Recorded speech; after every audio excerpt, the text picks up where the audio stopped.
You're welcome to another edition of my program called Health Talk with Queen Nikki. As per popular demand, today I'm going to be talking about fibroid education. This is one of the biggest topics that I've been getting via my inbox. Okay, so let's dive into it.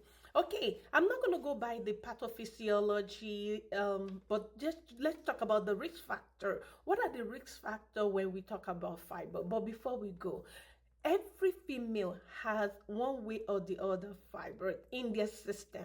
As long as it's not bothering you, just leave it the way it is. Every female have it. If it's not bothering you, if it's not compromising your lifestyle, if it's not a threat to your life as a female, leave it, let it be. Okay, some people can have a small one, some people can have a big one, just let it be. Now let's go about it. What are the risk factors that contribute to fibroid? It can be age. As you grow older, you can tend to have fibroid. It can be family history. Yes, if you have family history of fibroid. Also, if you are overweight or hormonal changes. Okay, so let's go. What are the signs and symptoms when you see in a female that you can say, oh yeah, this person is exhibiting fibroid? Number one, excessive menstrual period. Usually if you use maybe one pad in 1 hour and then you notice that you started using like 3 or 4 menstrual pad in 1 hour, please pay attention. Seek to your doctor's advice so that they can carry out some tests to make sure that it's not fibroid. So excessive bleeding is number one.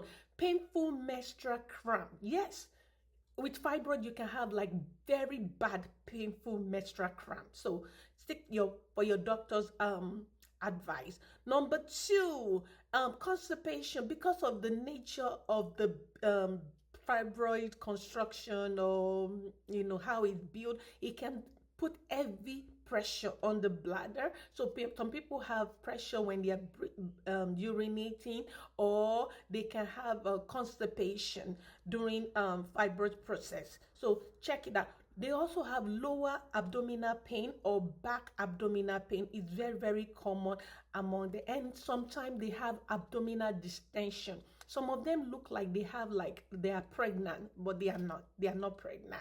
So if you see, and sometimes they feel fullness in their bladder.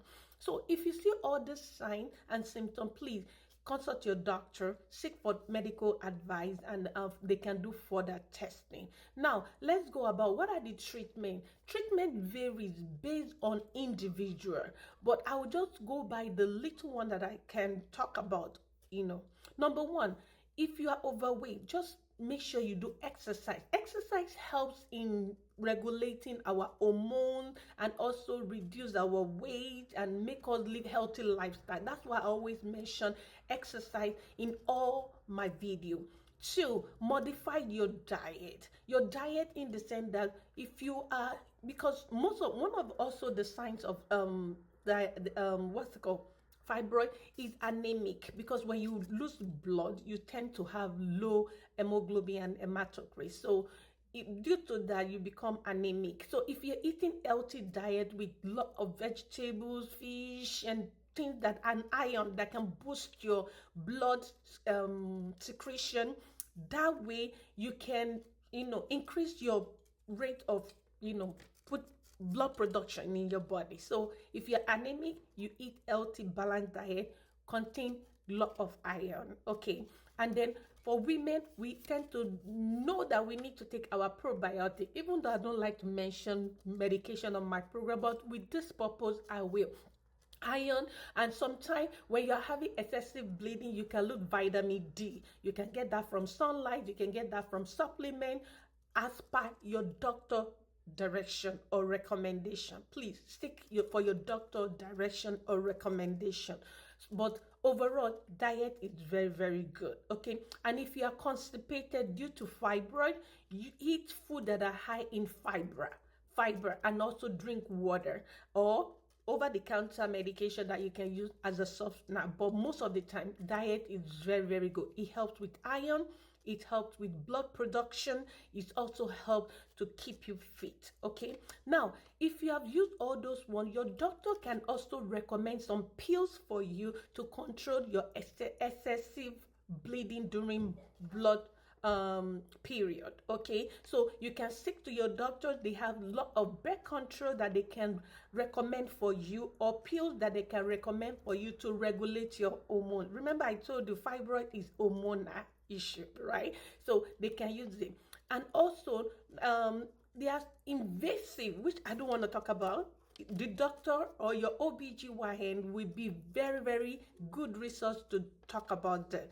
There's what we call myomectomy that the doctor can do to correct that fibroid. Okay, it's called myomectomy, and they can use that during laparoscopy. They can either in and out procedure that they can use to correct fibroid in affected patient. Okay, if that is done, most of the time it usually regrowth. That's why people don't like it. It can come back, it can sometimes be permanent, it can sometimes be help, but like I said, your doctor recommendation is number one.